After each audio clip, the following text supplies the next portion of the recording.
Ratio et Revelatio. 2 libros disponibles en versión digital: Anticristo y 100 sentencias.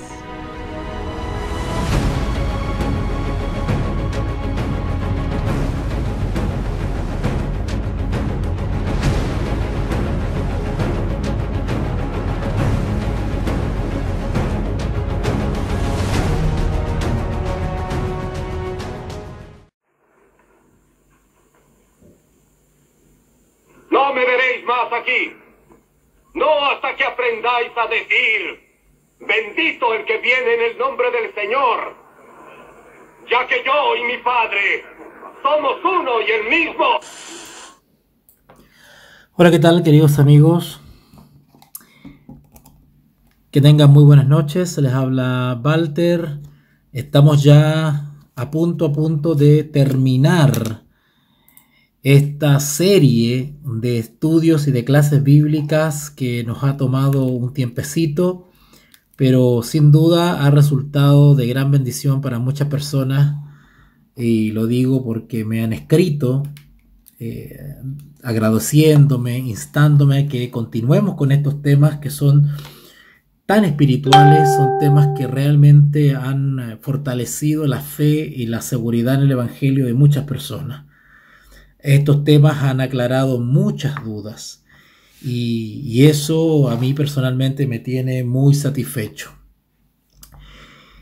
Quiero señalarles de que hoy va a ser una clase más bien informativa, histórica, donde vamos a repasar algunas cositas y vamos a entender desde el punto de vista de la historicidad el origen de ciertos errores y ciertas suposiciones respecto a la deidad o trinidad bíblica. Vuelvo a reiterar mi anhelo de que puedan organizarse, darse el tiempo y la paciencia de escuchar cada una de las clases bíblicas que hemos dado. Ya van 20 videos, 20 transmisiones donde hemos tocado este tema y aún así hemos quedado cortos. Así que gracias por compartir el material, gracias por verlo y también damos gracias a Dios por darnos el tiempo, la tranquilidad, la salud, la paz para poder escuchar estos temas. Quiero enviarles un saludo muy especial a mis amigas y hermanas en Cristo que se encuentran en los Estados Unidos. Hay hermanos de varios países que están siguiendo esta transmisión. Muchos de ellos quizás no pueden hacerlo en vivo, pero posteriormente lo pueden hacer a través de nuestros canales de YouTube, porque ahí queda colgado el video, así que pueden repasarlo. ¿Okay? Vamos a orar para comenzar este repaso histórico que vamos a hacer hoy día y pedir la dirección del Espíritu Santo para que Él nos pueda fortalecer en nuestra enseñanza. Oremos. Bendito Dios y Padre, gracias por esta oportunidad que nos das, Señor, de estudiar tu palabra. Gracias, Padre Celestial, porque provees de los elementos, las herramientas, provees de la palabra de Dios, de tiempo que nos das para poder dedicarlo a la devoción, al estudio de la Biblia.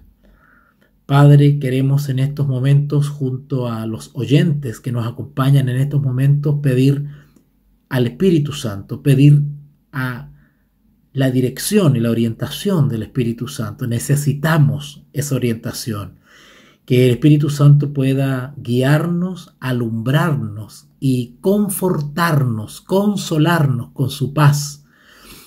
Ayúdanos a comprender, Señor, a tener sabiduría respecto a la palabra de Dios, sus expresiones, sus palabras, sus conceptos, sus enseñanzas, sus principios. Ayúdanos a establecernos más y más en la fe cristiana, en la fe que la palabra de Dios revela, tanto en el Antiguo como en el Nuevo Testamento. Te ruego por aquellos que están escuchando en estos momentos, que tú puedas sobre ellos reposar el Espíritu Santo para que ellos también puedan comprender y también darnos la fuerza para obedecer lo que revela tu palabra. Acompáñanos en este tiempo que vamos a reservar y acompáñanos. Te lo rogamos en el nombre del Padre, del Hijo y del Espíritu Santo. Amén. Bueno, vamos a comenzar en estos momentos a grabar y también a transmitir. ¿Ok?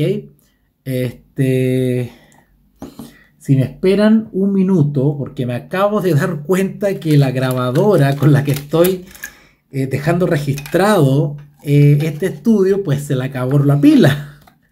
Y voy a tener que cambiar la pila. Así que denme 30 segundos para ver si puedo solucionar esto. Miren que suceden estas cosas de manera imprevista. ¿Okay? Vamos a ver si podemos hacer algo. Si no, bueno, vamos a tener que arreglarnos de alguna manera para continuar con esta grabación. Vamos a ver qué podemos hacer.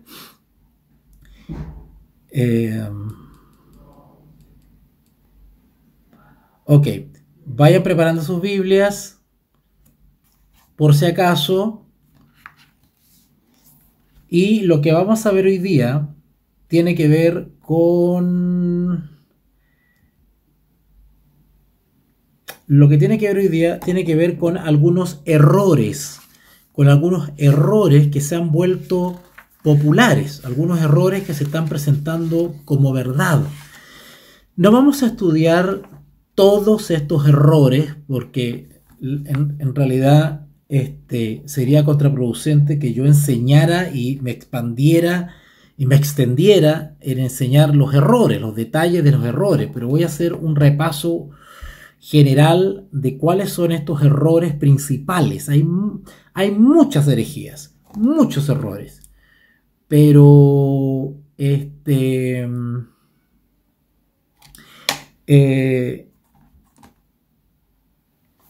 voy a hablar solamente de tres errores que me parecen los más satánicos, los más peligrosos, que se están asomando actualmente y que están haciendo estragos en la iglesia. ¿Ok? Así que vuelvo a repetir para aquellos que se están integrando en estos momentos. La clase de hoy va a tiene que ver con la explicación de manera general de tres grandes posturas, tres grandes concepciones erradas, equivocadas y peligrosísimas respecto a la naturaleza de Dios, específicamente respecto a la Santa Trinidad, la Trinidad divina, la Trinidad bíblica. Vamos a ver cuáles son los errores, vamos a ver un poquito cuáles son sus posturas y yo les voy a pedir que pongan mucha atención porque estos tres errores pseudo teológicos que yo voy a describir acá son los más difundidos en estos momentos en el mundo cristiano y son herejías, errores, destructores de la vida espiritual, destructores del cristianismo que se están presentando ante los hermanos, ante las congregaciones como si fuesen la última verdad.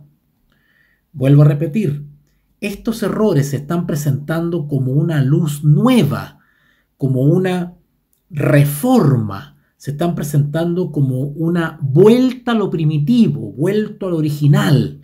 Quienes promueven estas tres ideas erradas que yo voy a describir ahora están engañados y se presentan como defensores de la verdad, como descubridores de una nueva luz, entendimiento para este tiempo del fin. Y ellos pretenden restaurar las antiguas sendas, dicen ellos. Ellos son reparadores de portillos porque ellos están yendo al original, ¿no es cierto? Algo que los apóstoles nunca creyeron y que ellos vienen a restaurar algo que sí creían realmente los apóstoles porque han descubierto una nueva luz. Bueno, y resulta que es todo lo contrario.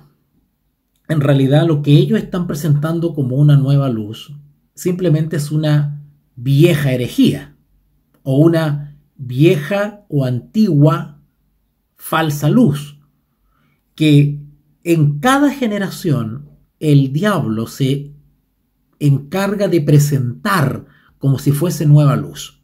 Por ejemplo, es como si los habitantes de la Alemania, la República Alemana Democrática Alemana, ¿se acuerdan ustedes que Alemania estaba dividida en dos? ¿Se acuerdan ustedes? Que estaba dividida en dos Alemania. Bueno, una parte de esa Alemania, cuya capital era Bonn, si no me equivoco, era una Alemania socialista, comunista, y la otra Alemania tenía un sistema de libre mercado. La Alemania que tenía el sistema de libre mercado, pues era próspera, desarrollada, ¿verdad?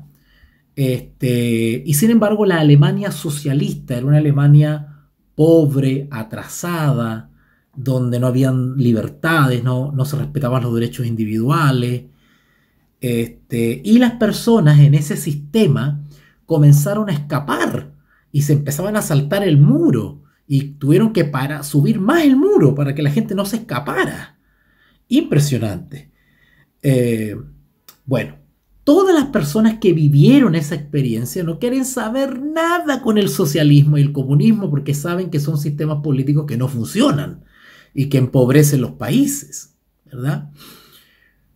Bueno, si usted hoy día le presenta una propuesta a esas personas que tuvieron esa mala experiencia con el socialismo y les dice, oiga, descubrí un sistema que es mucho mejor al que tenemos hoy día, se llama socialismo, ¿qué creen ustedes que van a pensar esas personas? Evidentemente ya saben a los peligros que se arriesgan con esa propuesta porque ellos ya lo vivieron. Bueno, algo así sucede con estas doctrinas heréticas. Cada generación o cada periodo de la historia, estas herejías se han presentado como si fuesen la novedad. Pero los cristianos que están atentos al Evangelio y han tenido una experiencia personal con Jesús y se han dedicado a estudiar la palabra, pues ellos ya están advertidos porque ya conocen esa doctrina. Por lo tanto, inmediatamente ponen una barrera o presentan oposición. ¿Ok? Sin embargo, hay generaciones nuevas de cristianos que no tienen la experiencia, que no tienen la disciplina de estudiante, que no dedican tiempo, que no están acostumbrados a reflexionar y a meditar en la palabra de Dios, que han sido mal instruidos, y se les presentan estas herejías como la última novedad, y ellos la acogen gustosamente.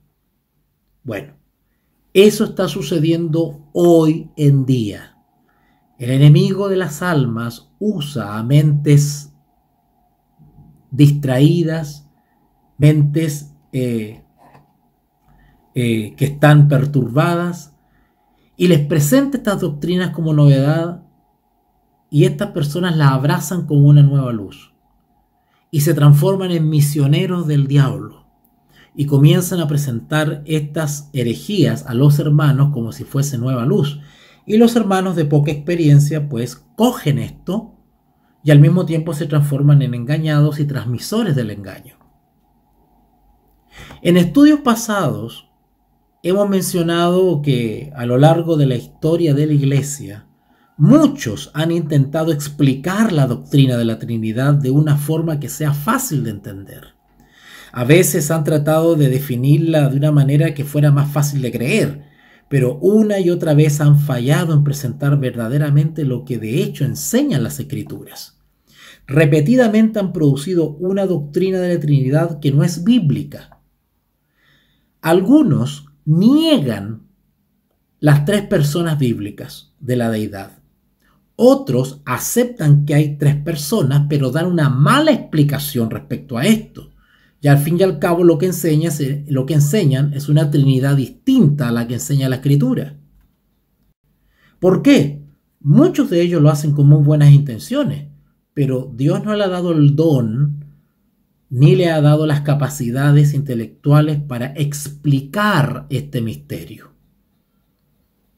¿Han escuchado ustedes ese dicho que dice, pastelero a tus pasteles? Bueno, también se aplica en lo que tiene que ver con los dones espirituales. En la iglesia de Jesús, cada miembro del cuerpo de Cristo tiene un don. Dios le ha dado un don por el Espíritu Santo, el cual opera. El Espíritu Santo entrega a cada uno ministerios y entrega dones para el fortalecimiento y el desarrollo de la iglesia. Bueno, a algunos hermanos no se le ha dado el don de la enseñanza. Por lo tanto, con muy buenas intenciones, intentan adentrarse en estos temas que son un poquito sensibles y delicados y al fin y al cabo le hacen más mal a la causa, intentando explicar algo lo que terminan es torciendo el mensaje bíblico. Pero no podemos caer en la desesperación. Dios tiene entre su pueblo a sus profesores y a sus maestros que Dios le ha dado por el poder del Espíritu Santo la capacidad de explicar ciertos mensajes bíblicos. ¿Okay? Algunos, al buscar la forma de sostener la doctrina de la Trinidad en el mundo moderno, es decir, hoy, nos amenaza el mismo peligro que amenazaron a las generaciones anteriores de la iglesia. Los ataques de los herejes a la iglesia de Cristo han sucedido desde la misma fundación de la iglesia del Señor y no se van a detener hasta que se manifieste la parusía, la segunda venida de nuestro Señor Jesucristo. Por lo tanto, el zarandeo, como lo conocemos nosotros, pues es algo que es continuo, constantemente se van a estar levantando posiciones, ideas, especulaciones, interpretaciones, malas explicaciones, que si no estamos bien cimentados en la palabra nos van a mover de nuestra firme plataforma. Por tanto, parece conveniente incluir ahora en esta clase que voy a dar como una especie de paréntesis para poder explicar o explayarme un poquitito en esas posiciones. La primera que quiero analizar con ustedes que me están escuchando es el llamado triteísmo. Triteísmo. ¿Ok? Y acá volvemos otra vez a una palabra compuesta, ¿verdad? Tri y teísmo. Cuando hablamos de teísmo estamos hablando de creencia. Teo, Dios, ¿verdad? Teo, Dios. Triteísmo. Tri, ¿verdad? Viene de una palabra latina que es trinitas o trinidad o tres. Cuando usamos la palabra tres o trinitas o trino o trinidad, simplemente queremos describir tres. Tres. ¿Ok? Tres.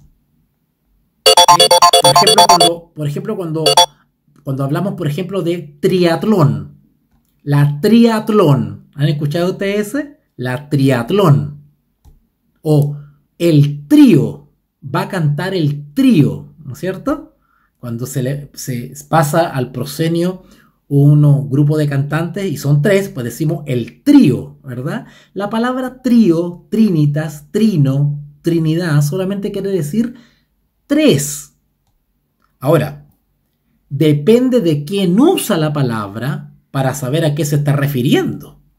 Porque si nosotros escuchamos la palabra trinidad o trino de boca de un hereje que ataca a las tres personas de la deidad, pues él entiende por Trinidad una cosa distinta de lo que los cristianos entendemos. Son idiomas, son interpretaciones distintas. De ahí la confusión. Porque el hereje o el hermano que se ha apartado del cristianismo, abandonando la creencia en las tres personas de la deidad bíblica, pues ese hermano cree que cuando usa la palabra Trinidad o trino es porque él cree que los cristianos creen en tres dioses. Es decir, el hereje o el hermano confundido piensa o supone que nosotros, al creer en la Trinidad bíblica, somos triteístas, es decir, que creemos en 3 dioses. ¿Ok? Pongan atención a lo que estoy explicando, porque esto parece trabalengua, pero ustedes tienen que acostumbrarse a escucharlo, porque justamente los engañadores o los falsos maestros nos confunden con mucha palabrería. Entonces nosotros tenemos que ir despejando la maleza para encontrar el sentido correcto. Vuelvo a repetir entonces. El hermano confundido, el hereje, el que ha apostatado del cristianismo, pero sigue creyendo que es cristiano, y ataca el mensaje bíblico de las 3 personas de la deidad, cuando él usa la palabra Trinidad, él cree que la palabra Trinidad necesariamente tiene que ver con 3 dioses. ¿Vale? Bueno, ese es el problema del hereje, que él crea que el que usa la palabra Trinidad porque cree en 3 dioses. Entonces ellos dicen, no, nosotros no usamos la palabra Trinidad porque eso es creer en 3 dioses, dicen ellos, ¿verdad? Bueno, la creencia en 3 dioses se llama triteísmo. Y esa es la acusación que hacen los herejes a los cristianos por creer en la Trinidad. Pero lo que no se ha enterado el hereje es que cuando los cristianos usamos la palabra Trinidad, no la usamos como ellos creen que significa. La usamos para identificar a las 3 personas de la deidad bíblica o de la divinidad bíblica: Padre, Hijo y Espíritu Santo. Entonces, he ahí la confusión. Y desde cierto punto de vista se entiende el celo de los herejes. Porque si ustedes se han topado con algún hermano como esto, ustedes se van a dar cuenta que ellos se olvidan de todo el mensaje del Evangelio. Y dale con ese tema. Es una obsesión que tienen con la palabra Trinidad, pero es producto de un celo engañoso, de un celo pervertido, porque ellos creen que están defendiendo el Evangelio en circunstancias que lo están atacando por una mala concepción respecto a la palabra Trinidad. Es una alergia que le tienen a la palabra Trinidad. Bueno, nosotros no tenemos que tenerle ninguna alergia a la palabra Trinidad porque no es ninguna palabra satánica. Ya dijimos ya que solamente la usamos porque describimos la existencia de las 3 personas de la deidad. No 3 dioses, 3 personas, ¿vale? Porque los cristianos creemos en un solo Dios. Y eso lo estudiamos en una de las primeras clases. ¿Se acuerdan cuando fuimos para allá, para Deuteronomio? ¿Se acuerdan con la Shemá? ¿Se acuerdan en Deuteronomio 4:35 cuando decíamos de que Jehová Dios y no hay otro fuera de él? ¿Verdad? O cuando decía ese famoso texto que no recuerdo en estos momentos, cuando decía: Oh Israel, Jehová tu Dios uno es. ¿Recuerdan? Bueno, los cristianos creemos en un solo Dios verdadero, no creemos en varios dioses. Es decir, no somos politeístas, no creemos en una variedad de dioses. No creemos en una trinidad falsa, no creemos en una trinidad pagana. ¿Okay? Nosotros creemos que la Biblia enseña el ministerio y la existencia de 3 personas de la deidad, no 3 dioses. ¿Okay? Estoy siendo reiterativo y repito porque quiero que ustedes se acostumbren a esta retórica, se acostumbren para que no sean confundidos y puedan captar la diferencia de lo que estoy explicando, ¿ya? Ok, entonces, para finalizar entonces, el hereje usa la palabra Trinidad en un sentido torcido, equivocado, no como lo enseña el Evangelio, ¿verdad? O no como lo usamos nosotros los cristianos. Así que el triteísmo es la creencia en 3 dioses distintos. Y por supuesto que la palabra de Dios no nos enseña la existencia de 3 dioses distintos, nos enseña la existencia de un Dios eterno. ¿Okay? Por lo tanto, la acusación que los herejes le hacen al cristiano de triteísmo o de politeísmo, poli es varios, más de uno, ¿okay? O multideidad podríamos decir también, ¿verdad? Más de uno. Bueno, nosotros los cristianos no creemos en más de un Dios, creemos en un Dios. ¿Ok? Así que la acusación que nos hace el mundo herético respecto a triteísmo, que nosotros somos triteístas porque creemos en tres personas, está equivocada. Y se constituye esa acusación en una calumnia, porque es mentira, nos están achacando una mentira, porque nosotros no somos triteístas. ¿Ok? Y al mismo tiempo, ellos mismos se constituyen en biteístas, porque ellos creen, ellos al atacar la Trinidad bíblica se ponen en la posición de creer en un Dios que no enseña la Biblia, porque ellos desconocen, por ejemplo, la tercera persona de la deidad. Por lo tanto, ellos creen en Dios, en dos. Ahora, entre ellos mismos no se ponen de acuerdo si es en dos o en uno, porque hay algunos de ellos que dicen, no, yo creo en un solo Dios, e eliminan las otras dos personas de la deidad. Otros dicen, no, solamente creemos en dos, no hay tres, hay dos personas solamente. Bueno, ya se están acercando porque por lo menos reconocen que hay dos personas. Entonces, al creer ellos en dos personas, pues están creyendo en una deidad que no es bíblica. Porque la Biblia no nos habla de dos personas, el Padre y el Hijo. No habla de tres personas, el Padre, el Hijo y el Espíritu Santo. Pero los herejes, al eliminar la tercera persona, inmediatamente caen en el paganismo.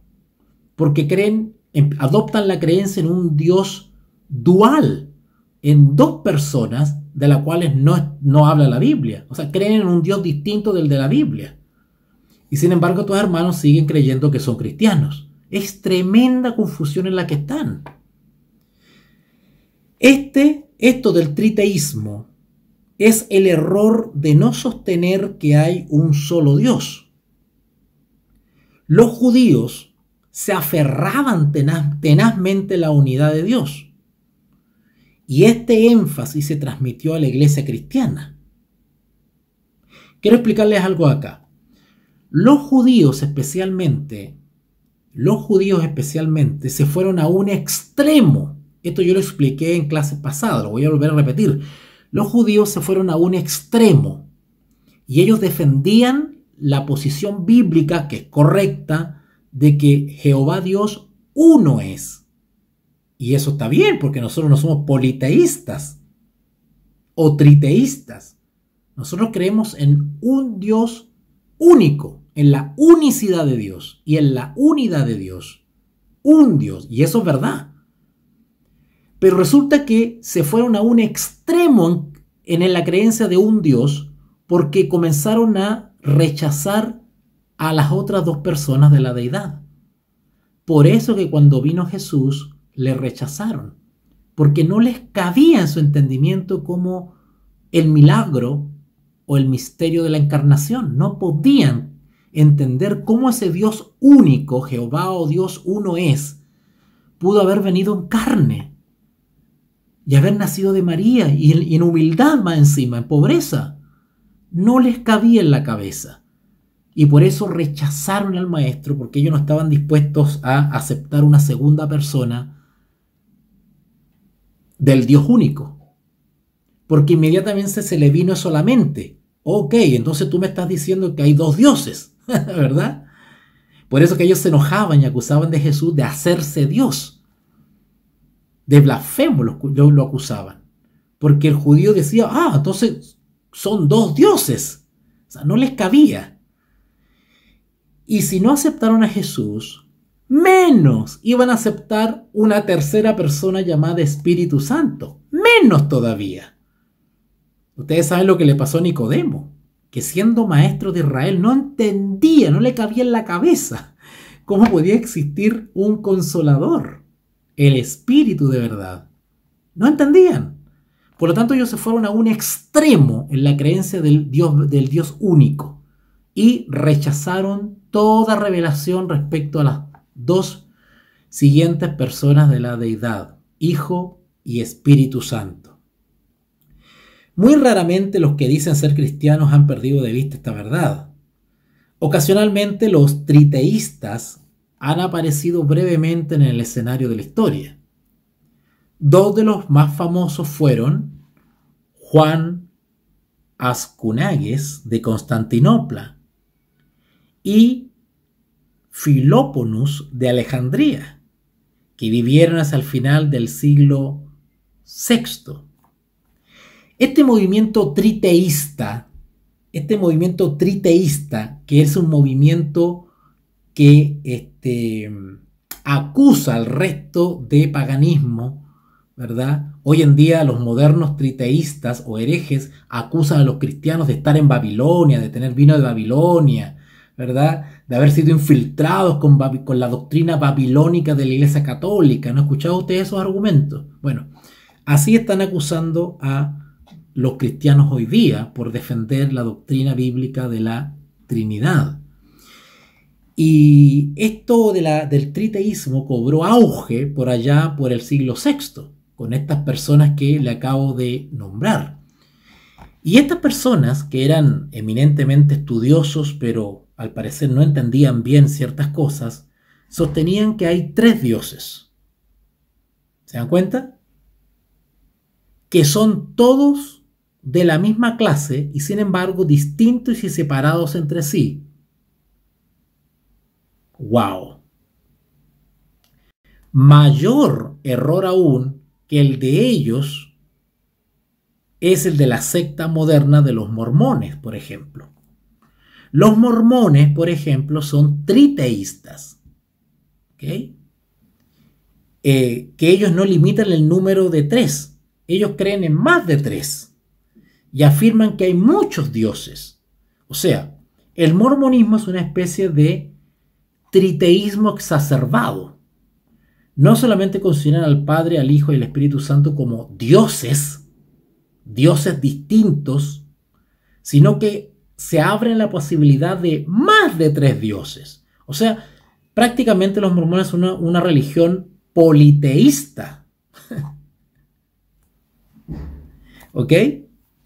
Y sin embargo, como usted ve en sus templos escrito, dice Iglesia de Jesucristo, dicen ellos, de los santos de los últimos días. Y sin embargo, su teología es politeísta. Si recordamos y sostenemos la verdad que estudiamos en clases pasadas, ¿verdad? ¿Se acuerdan ustedes cuando aclaramos esto del triteísmo y los peligros de caer en eso? Ok.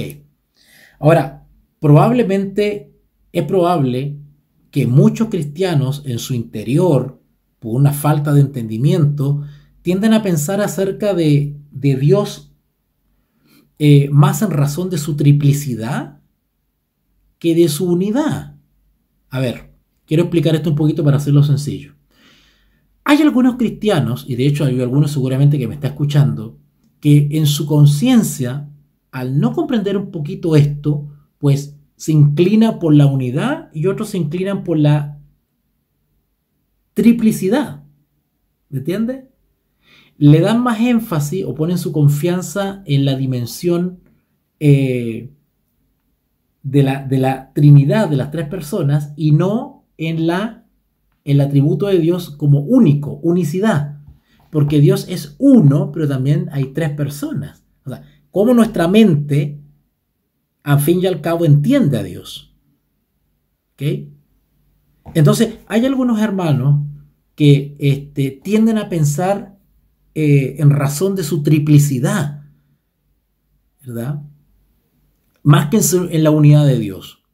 Piensan en Dios como 3 en 1 y 1 en 3.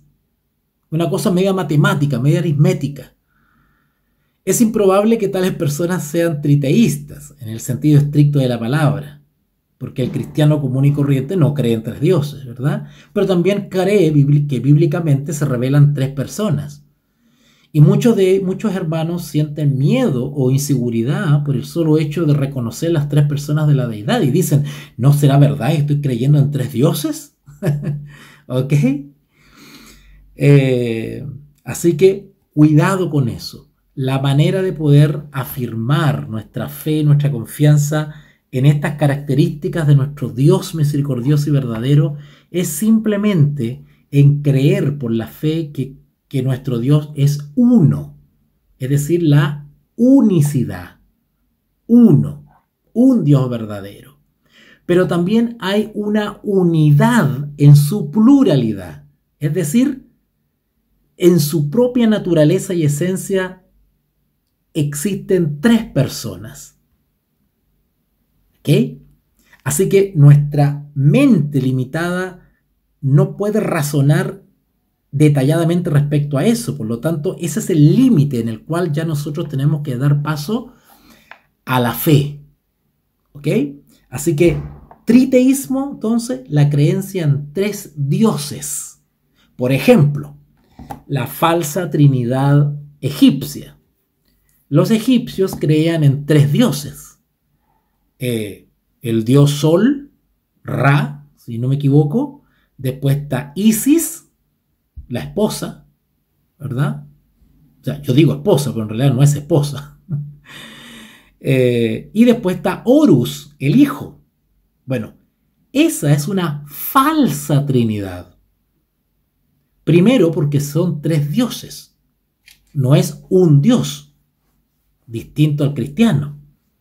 Por eso que la acusación de los herejes al cristianismo de que nosotros creemos una trinidad pagana es una calumnia. Porque en el mundo pagano no está la creencia en un Dios verdadero. Los paganos creen en muchos dioses, son politeístas. Pero dentro de esa amplia gama de dioses, ellos también tienen su trinidad. Pero su trinidad es distinta a lo que los cristianos entendemos por trinidad. La trinidad pagana generalmente consta de un dios varón, una diosa mujer y un hijo varón. Bueno, los cristianos no creemos en esa concepción. Primero creemos en un Dios. Y lo que creemos también es en tres personas. Y ninguna de esas personas en la Escritura enseña que es femenino. ¿Se dan cuenta? ¿Se dan cuenta de la diferencia entre triteísmo o la falsa trinidad del paganismo a la trinidad bíblica? Es tremenda trinidad. Pero al no tener claro esto, pues los herejes nos hacen sentir culpables a nosotros y nos hacen prácticamente creer que nosotros creemos en divinidades paganas. Y eso no es así. Y así como expliqué la falsa trinidad egipcia, esta falsa trinidad se repite en muchas culturas. En los mesopotámicos, en los griegos, en los romanos, en los antiguos sumerios, en los acadios, en los asirios.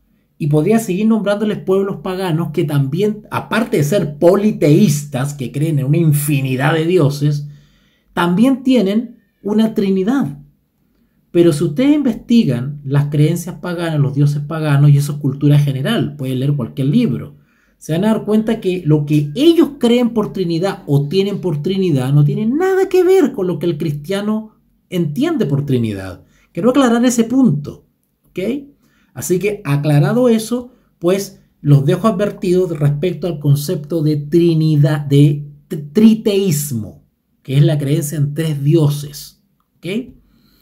Ok, en todo caso ustedes pueden buscar cualquier diccionario, el de la Real Academia Española, donde ustedes los pueden instalar hasta en su teléfono, y ustedes ponen la palabra triteísmo y le va a salir una explicación muy buena, ¿ya?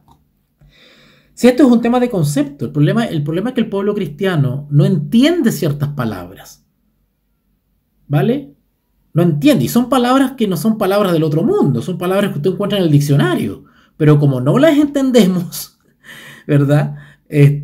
Los herejes que sí se han metido en este tema, pues se aprovechan de eso y nos pillan fuera de base, ¿ok? Bueno, un segundo aspecto, una segunda idea de la deidad que quiero comentarle es el llamado monarquismo. Yo sé que son palabras que a ustedes quizás les suenan, pero no tienen la menor idea de qué se trata. Y seguramente han conocido algún hermano que es monarquista, pero ustedes, como no saben lo que es monarquismo, ustedes creen que el hermano es cristiano. ¿verdad? Es como cuando un hermano, ¿han escuchado ustedes esos hermanos que andan con el Yachúa para arriba y el Yachúa para abajo? Y el Yachúa Hamachía. Y nunca dicen ellos Jesús, nunca dicen Jesucristo, nunca dicen Jehová. Evitan esas palabras y solamente se expresan en términos hebreos. ¿Ah? Ellos hablan, por ejemplo, del shalom. Que el shalom no tiene nada de malo, saludarse con un shalom. Pero ellos lo cogen como algo peculiar. Ellos no pueden decir Dios te bendiga o bendiciones. No, ellos solamente dicen shalom. Porque ellos creen en su fanatismo que solamente Dios los va a escuchar, ¿verdad? O están en regla o están en buena posición ante Dios si hablan en el idioma original, como si Dios no entendiese todos los idiomas, ¿verdad?, que Él permitió que se desarrollaran. Pero bueno, y después hay otros hermanos que andan con el Yachúa, ¿verdad? Le tienen alergia a la palabra Cristo o a la palabra Jesús, sobre todo a la palabra Jesús, ¿verdad? Le tienen alergia. Entonces dicen ellos, no, hay que decir Yachúa, dicen ellos. ¿Han escuchado ustedes, verdad? O hablan de Elohim, o hablan del Ruaj, espíritu. Ellos no hablan de Espíritu Santo, ellos dicen Ruaj, el Ruaj, dicen ellos. Y cuando usted se encuentra con esos hermanitos que andan como con muchas palabras hebreas, es efectivamente porque ellos se han apartado de la religión cristiana y han adoptado visiones de la religión judaica. Ellos han dado un paso atrás, se han vuelto al judaísmo. Y ellos mismos, algunos sin temor, porque creen que están en lo correcto, se identifican como los mesiánicos, dicen ellos. Los mesiánicos. ¿Ah? No, son cristianos mesiánicos, dicen ellos. Y uno no entiende esas cosas. Dice, ¿cómo mesiánico? ¿Qué es lo que es eso? A ver, cuando usted se encuentra con hermanitos que dicen que son mesiánicos, cristianos mesiánicos, judíos mesiánicos, o son mesiánicos les llaman, ¿verdad? Bueno, cuando uno se identifica como mesiánicos, lo correcto sería, a ver, mesiánico viene de Mesías, es decir, que la persona de su religión en la que estaba ha aceptado al Mesías, es decir, a Jesús de Nazaret, a Jesús, al Señor Jesucristo. Por lo tanto, una persona que viene, por ejemplo, viene del budismo, o viene del hinduismo, o viene del judaísmo, por ejemplo, o viene de la brujería, o viene del catolicismo, o del mormonismo. Cuando esa persona acepta el evangelio bíblico tal cual es y acepta al Señor Jesús como Señor y Salvador y abandona sus antiguas creencias, esa persona pasa a ser cristiana. Es una persona cristiana, de Cristo, cristiano, porque creen en Cristo o en el Mesías Cristo, en Jesús Cristo, Jesús el Mesías, Cristos.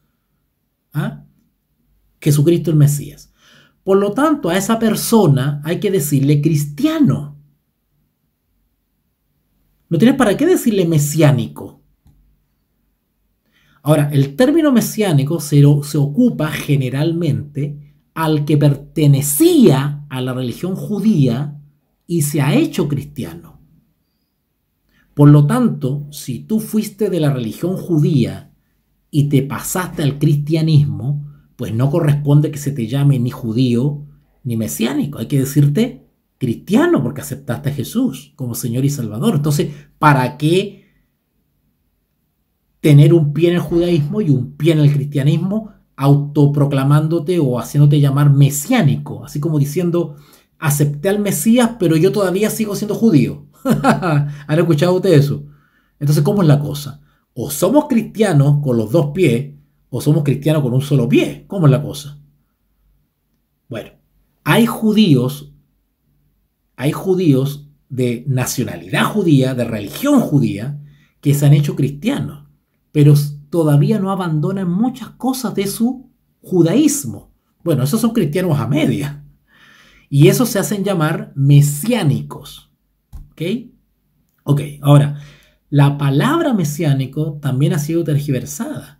Porque al revés, hay cristianos que han adoptado posturas del judaísmo y son una mezcla entre cristianismo y judaísmo. hay cristianos que dicen creer en la Escritura, incluso que dicen creer en Jesús como Señor y Salvador, y andan adornando todo en sus casas con cosas judías, y se empiezan a vestir como judíos, y se dejan barbas de judío, y empiezan a hablar muchas palabras hebreas. Entonces, eso se llama apostasía. El cristiano que empieza a portarse y a creer cosas del judaísmo y a adoptar la apariencia o prácticas del judaísmo, tradiciones judaicas, es una apóstata del cristianismo. O se es cristiano o se es judío. El apóstol Pablo, ex Saulo, ¿verdad? Ex Saulo, pues Saulo pertenecía a la religión cristiana. Y él, cuando ustedes van al capítulo 2 de Gálatas, 1 o 2 de Gálatas, no recuerdo bien, 1 o 2 de Gálatas, el mismo apóstol Pablo dice que él pertenecía a la religión judía. Que él era, pero ahora ya no. Ahora es un hombre nuevo y ahora se hizo cristiano. Claro, era judío porque de linaje, de raza, por decirlo así, de nacimiento. Pero de religión, él se pasó del judaísmo al cristianismo. Incluso el apóstol Pablo abandonó la práctica de la circuncisión, abandonó muchas cosas que él consideraba, y de hecho era así, que ya no eran práctica para los cristianos. ¿Cómo entonces hoy día hay cristianos que al revés comienzan a adoptar prácticas judaicas? Eso se llama apostasía. ¿Ok? Y incluso hay cristianos que han adoptado unas maneras judaicas y ellos mismos se hacen llamar mesiánicos ahora. Ya no son cristianos, son mesiánicos. ¡Qué enredo es eso! ¡Tremendo! ¡Tremendo! Así que mucho cuidado con eso, mucho cuidado con los hermanos. Ustedes se van a dar cuenta inmediatamente cuando se encuentran con uno de estos hermanos por la manera de hablar que tienen, las posturas que tienen sobre la deidad. Por eso que ya llevamos más de 20 videos grabados para que ustedes estén alerta y aprendan. Entonces, cuando se acerca un hermanito medio yachúa, que Elohim, que Ruaj, y empieza con esta cosa media judía, ¿verdad? Y andan con esa barbita bien puntuda que generalmente se hacen los rabinos, y empiezan con ciertas cosas, y usted lo ve muy espiritual. Bueno, ¿sabe cómo lo puede usted descubrir? Hágale preguntas sobre la Trinidad bíblica. Hágale preguntas sobre la naturaleza de Dios. Si es honesto, ese sujeto va a tener que decir claramente cuál es su postura. Según lo que él diga, usted inmediatamente lo va a sorprender. ¿Ok? Pero volvamos. Yo le estaba hablando de esta nueva corriente que es el monarquismo. El monarquismo. Este es el error de no sostener que hay tres personas que son igualmente Dios. Además de los errores que surgieron en la historia, existe un creciente número de personas, movimientos y sectas que son monarquistas. Vuelvo a repetir, la palabra monarquismo es la creencia en que no reconocen que hay tres personas. Vuelvo a repetir, el monarquista viene de monarca, de rey. El monarquismo viene de monarca, de rey, de ahí que monarquismo, monarca. Y por eso se le llama monarquistas. ¿Por qué? Porque ellos creen, desconocen la existencia de tres personas que son Dios. ¿Ustedes me entienden? Desconocen que estas tres personas son Dios. No dije dioses, dije Dios. Es decir, ellos ignoran la pluralidad de la deidad. Ellos ignoran que hay tres personas que son Dios. ¿Ok? Que es lo que creemos los cristianos. Y existen una multitud de movimientos y sectas que son monárquicas, que consideran al Hijo y al Espíritu Santo como Dios, pero en un sentido inferior al Padre. ¿Captaron lo que les dije?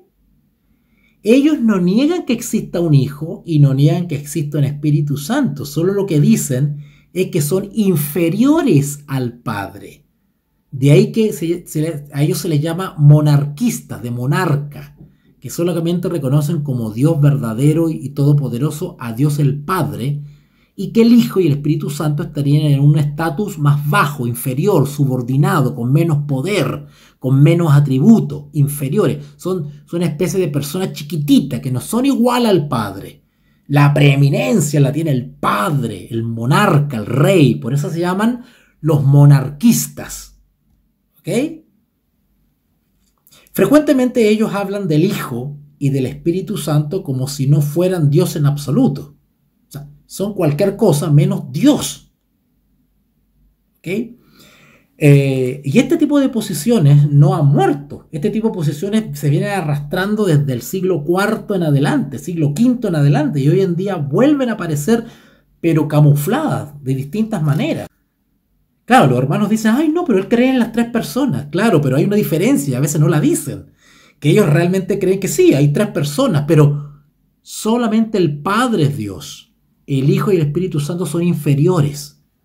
Esa parte no la dicen por internet, ¿verdad? Salvo cuando se han ganado la confianza de la gente y ahí empiezan ellos a revelar sus verdaderas posiciones. ¿Ok?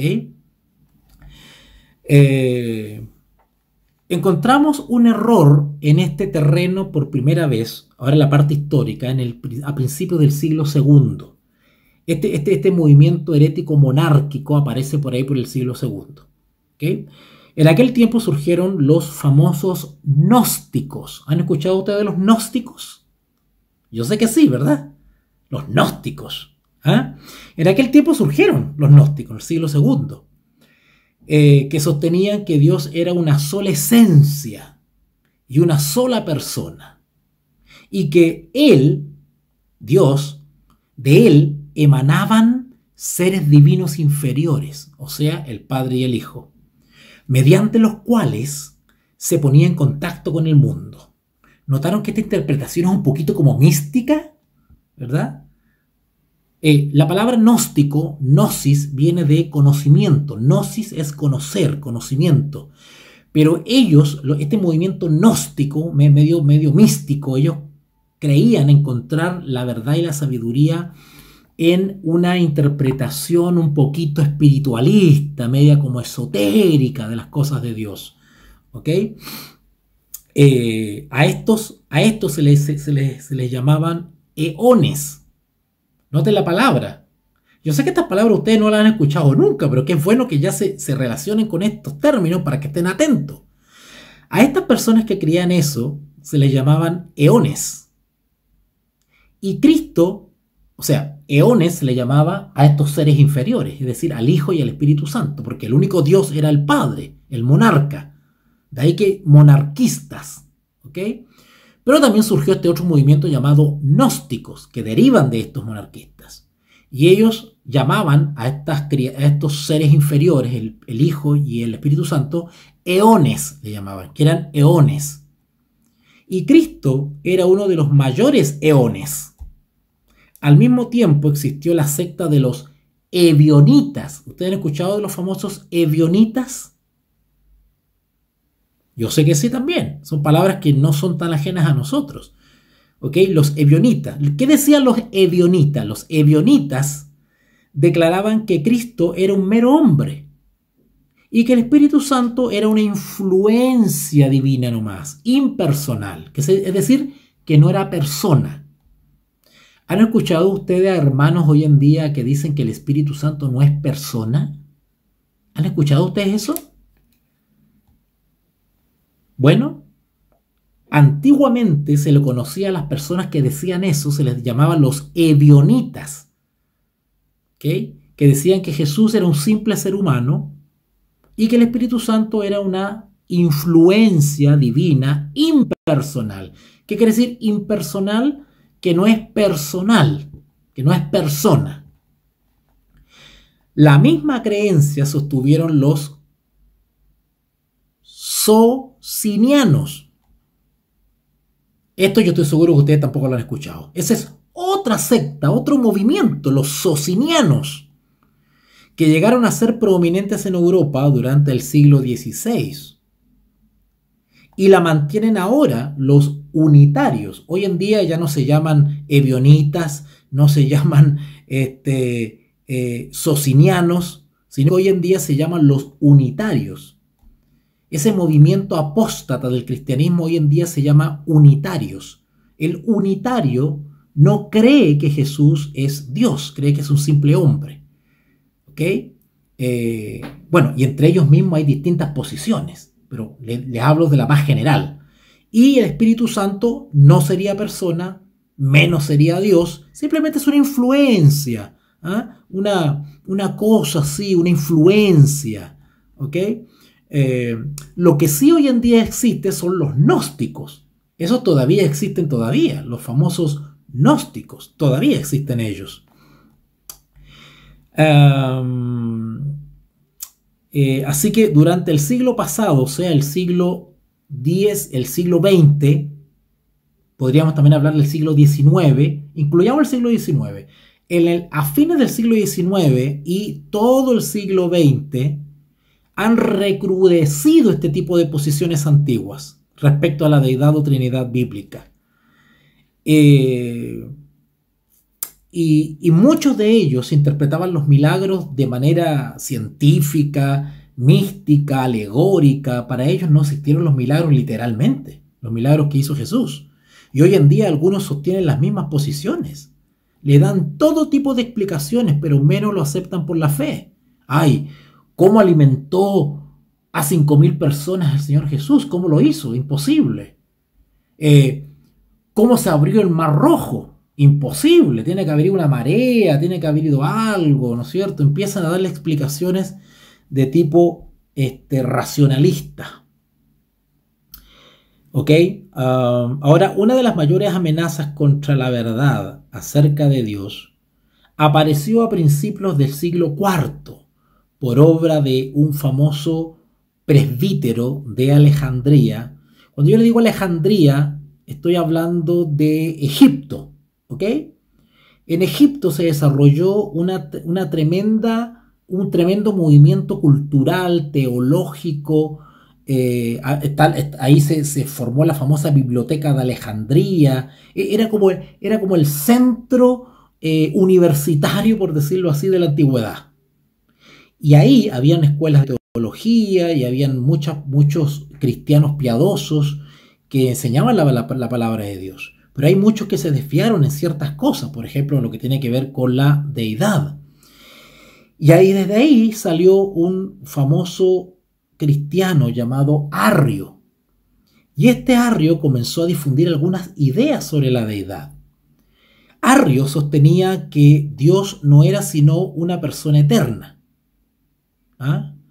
quien antes que ninguna otra cosa fuera hecha, creó a su propia imagen su más excelente criatura. Este era su propio hijo unigénito. Es decir, en otras palabras más fácil, Arrio comenzó la idea de que Jesús era un ser creado, que en algún momento, en la eternidad, Dios Padre, el único Dios, creó a Jesús, que Jesús era un Dios verdadero. Perdón, que Jesús era un ser creado. Y al decir eso, pues inmediatamente está atacando la divinidad de Jesús, que entonces Jesús no es Dios, porque es un ser creado. ¿Y cuáles son los seres creados? ¿Los seres humanos o los ángeles?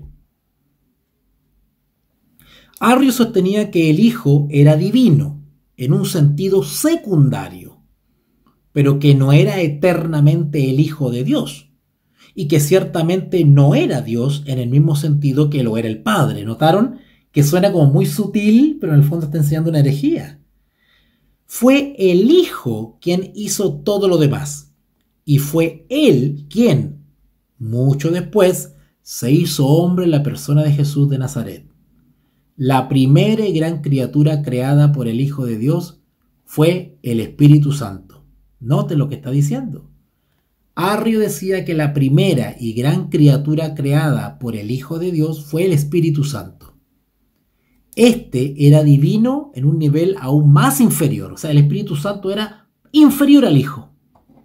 El Espíritu Santo no era Dios realmente, sino que en un sentido más inferior. Durante un considerable periodo de tiempo, pareció que las enseñanzas de Arrio prevalecerían en la Iglesia Universal. Solo Atanasio, que era un teólogo prominente, famoso en aquella época, se mantuvo firme contra él. Este cristiano llamado Atanasio fue uno de los que se levantó a combatir a Arrio, a contrarrestarlo, apelando tanto a la verdad de la palabra de Dios como a las creencias de los cristianos primitivos. Afortunadamente la verdad ganó la batalla. Sin embargo, el arrianismo, como se conoció después, porque Arrio se puso a regar sus ideas y al final un montón de gente se contaminó. Así que, pero Arrio murió, claro, murió, pero siguieron sus discípulos. Los que se llaman a sí mismos testigos de Jehová, ¿han escuchado ustedes de los testigos de Jehová? Bueno, ellos constituyen una forma moderna de arrianismo actual, aunque a diferencia de Arrio, no creen que el Espíritu Santo sea una persona divina, en ningún sentido. Debemos estar siempre en guardia, queridos hermanos que me están escuchando, contra estos errores, porque tanto ellos como otros están propagando. Ahora, es improbable que Arrio hubiera tenido tanta influencia de no ser por Orígenes. Orígenes fue otro conocido como padre apostólico, se les llama así porque se consideran que, por ejemplo, Orígenes, Atanasio y otros más, se consideran que son como la segunda generación después de los apóstoles. Murió toda la generación de los apóstoles y después le siguió una nueva camada de hombres estudiosos y piadosos en el cristianismo, y justamente fue en este periodo donde se dio más combate, más guerra contra la herejía. Y había un hombre llamado Orígenes, ¿okay?, que vivió por ahí por el 185 y 255 después de Cristo. Orígenes inadvertidamente preparó el terreno para el arrianismo. Ahora, yo quiero aclarar algo acá. Estos padres apostólicos, yo no estoy diciendo que porque tuvieron estas conclusiones equivocadas de la divinidad quiere decir que ellos eran malas personas. Yo quiero hacer una diferencia con eso. Yo no estoy diciendo que los herejes sean malas personas. Yo no estoy diciendo que sean malos, personas malas. No. Yo he conocido muchos herejes y son personas realmente muy, muy dedicadas, muy celosas. Aparentemente tienen una vida cristiana muy, muy consagrada. Pero del punto de vista bíblico, del punto de vista doctrinal, están equivocados. Y el diablo los usa. Así de simple. ¿Ok? Así que cuando yo nombro a los padres de la iglesia, por ejemplo Atanasio, Orígenes, son hombres de mucho prestigio teológico, pero erraron en algunas situaciones, se equivocaron en algunas interpretaciones, y por eso nosotros tenemos que tener la capacidad de hacer la diferencia. Cuando leemos algún texto de Atanasio, de Orígenes, de otros más. ¿Ok? Bueno, ¿qué pasó con este Orígenes? Este Orígenes fue el que preparó el terreno justamente para el arrianismo. O sea, Arrio no es que se le ocurrió a él. Arrio lo que hizo simplemente fue el promotor y el que catapultó estas posiciones teológicas equivocadas. Pero ya habían otros antes que venían dando algunas ideas, algunos tips de lo que después se conoció como arrianismo. Y entre ellos está justamente Orígenes. Bueno, si ustedes algún día se dan el trabajo de leer algún texto de Orígenes, yo lo he hecho, yo he leído la literatura de Orígenes y es fascinante. Es muy interesante teológicamente y culturalmente. Pero hay que tener cierto discernimiento para captar algunas cositas en las cuales Orígenes no andaba muy derechito, que digamos. ¿Ok? Yo no le estoy diciendo que vayan a correr a comprar sus libros de Orígenes. No, no, no. Solo le estoy diciendo que quienes hemos leído el libro de Orígenes son libros muy bonitos porque hablan muy lindo de la palabra de Dios y dan muy lindos consejos a la iglesia. ¿Ok? Pero en ciertos puntos, como por ejemplo en el tema de la divinidad, ellos erraron. ¿Ok? O por lo menos se alejaron un poquito, algunos centímetros, de la palabra de Dios, y de ahí se agarraron otros y derivó en falsas doctrinas, que fue lo que pasó con el tema de Orígenes, que después lo tomó Arrio y terminó lo que se conoció como arrianismo. Entonces, Orígenes le decía que preparó el terreno para el arrianismo por medio de una de sus ideas, y la cual tuvo amplia aceptación. ¿Qué decía Orígenes? Mantuvo que el Hijo, o habló de que el Hijo era una persona divina y gloriosa, pero, sin embargo, no era Dios, precisamente en el mismo sentido que el Padre. Se dan cuenta que es como un poco engañoso el argumento, ¿verdad? El que no está bien parado aquí, uno que se traga todo el veneno. Fíjense, otra vez lo repito, decía él que el Hijo era una persona divina y gloriosa, ¿ok? Pero que, sin embargo, no era Dios precisamente en el mismo sentido que el Padre. Decía que el Espíritu Santo era Dios en un sentido inferior al Hijo. ¡Wow! Es como decir, es verdad pero mentira. Creo pero no creo. Es blanco pero negro. Es como engañosos, ¿verdad? Bueno, el mismo tipo de posiciones y argumentos están siendo usados por herejes modernos. Por eso que es bueno preguntarle a todos estos supuestos atalayas que están dando vuelta, a estos modernos herejes, preguntarles qué opinan ellos de la naturaleza de Dios. Y ahí uno se va a dar cuenta realmente en lo que creen ellos. O muchos por el mismo vocabulario que usan. Hay algunos que no hablan de Jehová o no hablan de Dios, solamente hablan del Eterno. ¿Han escuchado ustedes personas así que hablan que el Eterno le bendiga? Que el Eterno, dicen ellos. Ellos no hablan de Dios ni de Jehová, solamente dicen el Eterno, el Eterno. ¿Ok? Claro, porque hay una influencia judaizante ahí, ¿verdad? La idea de que los nombres sagrados de Dios y que no hay que nombrarlos, y para evitar nombrarlos pues buscamos un sustituto, ¿no es cierto? Empiezan con esas ideas que son judaizantes, ¿ok? No son propias de los cristianos. Bueno, entonces, ¿qué sucedió después? ¿Qué sucedió? Así que de esta manera, con esas premisas que planteó Orígenes, facilitó todo el camino para que Arrio desarrollara todo su sistema al dar un paso más. ¿Ok? Así que este tipo de interpretación se conoció posteriormente como semi-arrianismo. ¿Ok? Está el arrianismo propiamente tal, pero después a lo largo de los tiempos fue derivando un poquito estas posiciones y hoy en día se conocen como los semi-arrianistas. ¿Ok?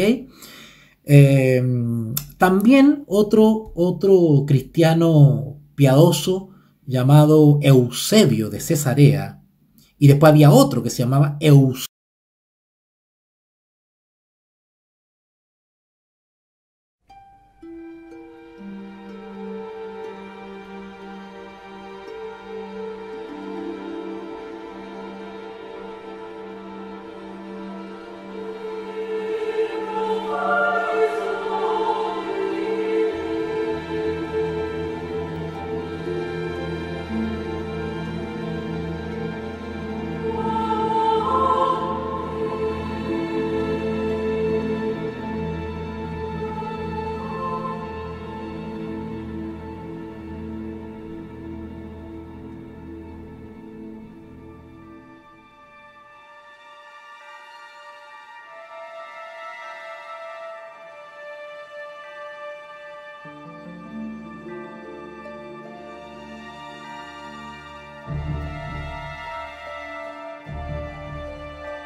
¿Ok? Es como cuando nos subimos al avión y ponemos el teléfono en modo avión, ¿verdad? Es el mismo teléfono, pero ahora no está cumpliendo la función que originalmente es, sino que solamente se pueden ver fotos, ver algunas cosas, escuchar música, pero no tiene señal, ¿verdad? Pero es el mismo teléfono. Bueno, algo así creían los modalistas. Los modalistas creían que Dios es una persona, pero es como un actor que tiene 3 caretas distintas. El mismo actor hace de Hijo y el mismo actor hace de Espíritu Santo. ¿Ah? Qué raro, pero esos son corrientes que están dando vueltas. Y hasta le buscan versículos bíblicos para apoyar esto. Así que mientras se hace el papel de uno, los otros no existen. ¿Ok? Ok.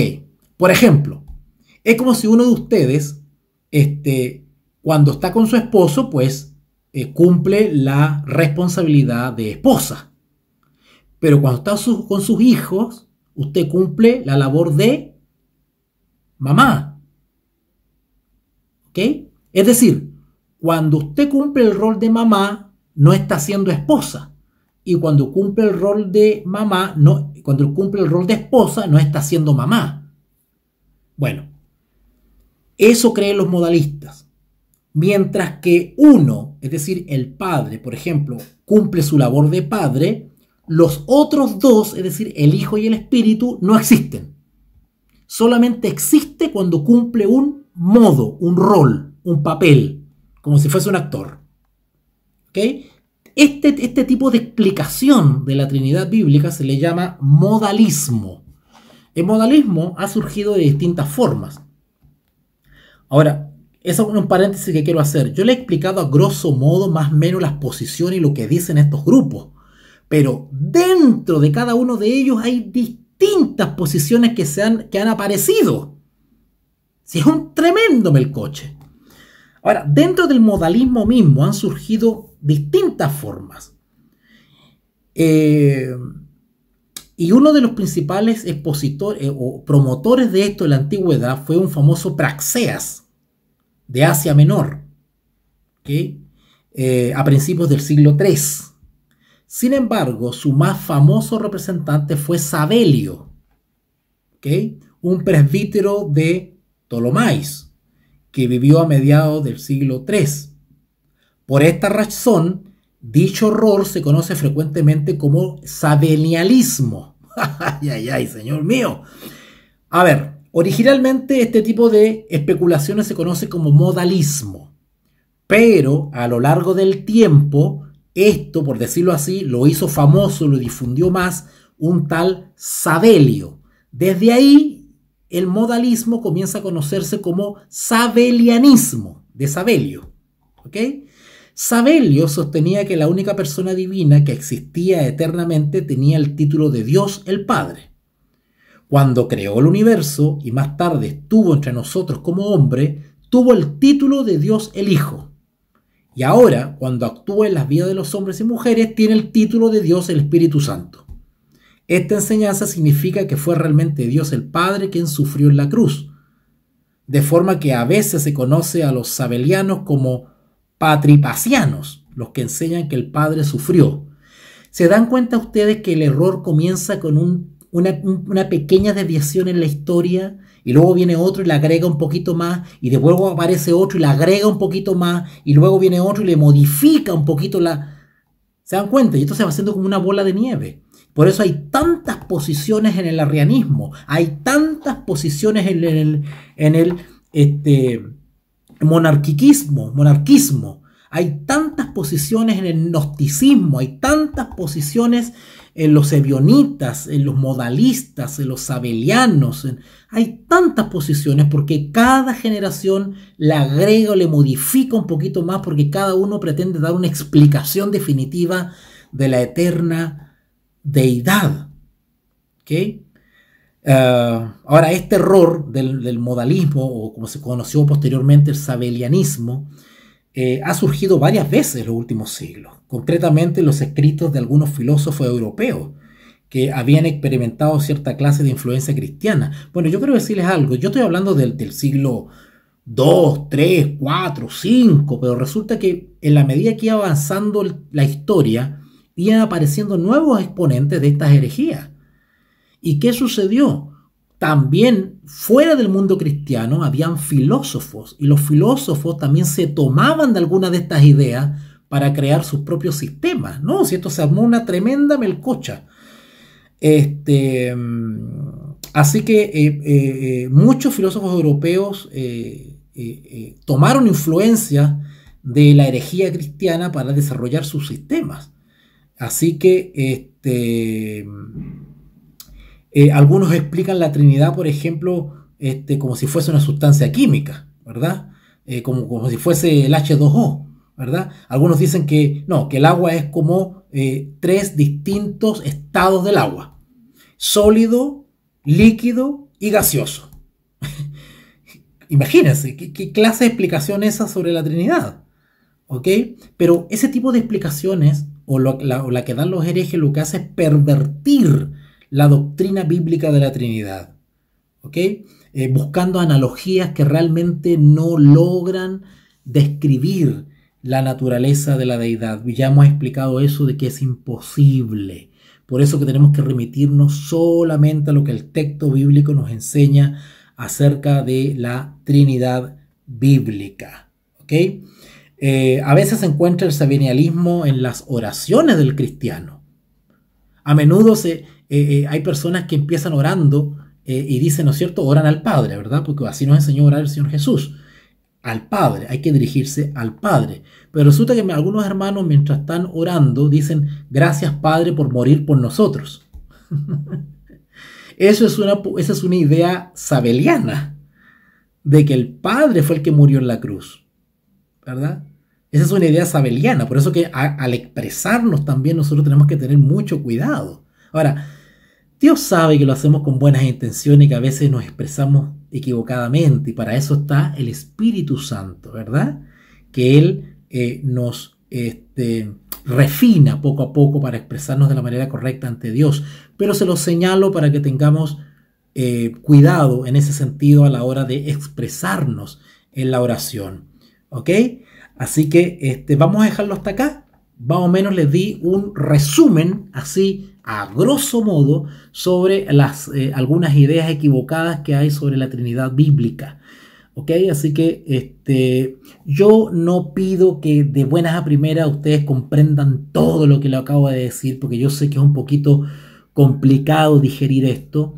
Yo le acabo de dar solamente un pincelazo nomás, pero hay muchas más posturas, muchas más ideas equivocadas, y lamentablemente el cristianismo actual en general, tanto el cristianismo protestante, evangélico, de la verdad presente, todos de alguna manera están salpicados con esto, y por eso tenemos que ser de aquellos cristianos bíblicos que se aferran a el mensaje estrictamente bíblico y entender bien los conceptos y las expresiones bíblicas.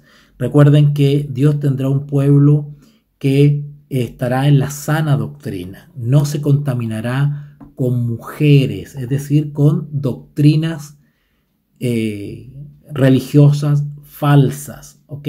Así que Dios nos guarde, Dios tenga misericordia de nosotros para tener un concepto equilibrado de lo que la Biblia enseña de las tres personas de la deidad, y saber reconocer el vocabulario, las posturas, las posiciones de ciertos hermanitos que se identifican como si fuesen de nosotros, pero que realmente no son de nosotros. ¿Ok? Y por supuesto que hay un gran margen de personas que saben que están enseñando posiciones no cristianas, no bíblicas, y sin embargo insisten en buscar textos bíblicos para apoyar sus posiciones. Eso ya simplemente ya no son personas engañadas, son ya sinvergüenzas. Así que vaya mi advertencia, vaya mi explicación para esto. Espero que le haya servido. Los invito a orar para que dar gracias a Dios por esta transmisión. Padre y Dios, gracias por este tiempo que nos has dado para estudiar. Líderes en Educación Teológica Online.